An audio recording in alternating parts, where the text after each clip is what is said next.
How are you going to handle contracts? How are you going to, handle shared project management tools? What are you guys going to use? And then also, how are you going to set up check-ins, meetings, updates, deadlines? Are you going to use Asana? Like, what is your tool, right? And so, project management, let's talk about the tech stack for this, okay? Project management software, you can use Asana, ClickUp, Trello, all of those work.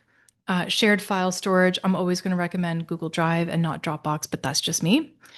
Communication, 100% do Slack. I mean, that should be just standard at this point. And then invoicing, one person is going to do all the invoicing and then pays everybody out internally. Okay. So determine what that's going to be. Is that going to be on somebody's, Gusto account, FreshBooks? What is it? Right. QuickBooks, Harlow, Bonsai. How are you guys going to figure this out? Figure all that out ahead of time so there's no ambiguity when you're actually trying to get this sorted. And so you're not going to have the issues that, maybe somebody like me ran into. Not saying I did. No, actually, I did. 2019 was a poopy year for that.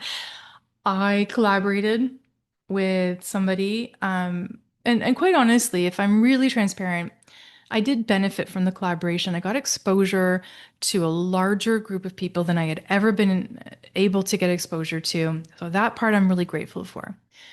And then we moved into more of a collaboration where it was like, okay, so let's start running a membership and providing, this membership service to help people and make money and, let's do this and that. It sounded awesome. I was enjoying working with this person. Still think they're a good person.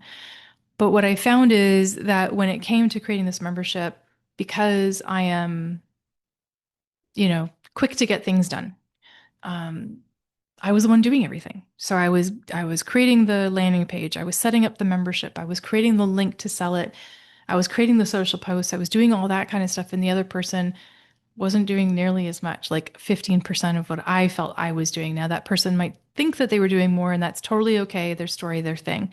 But I felt like I was doing the lion's share.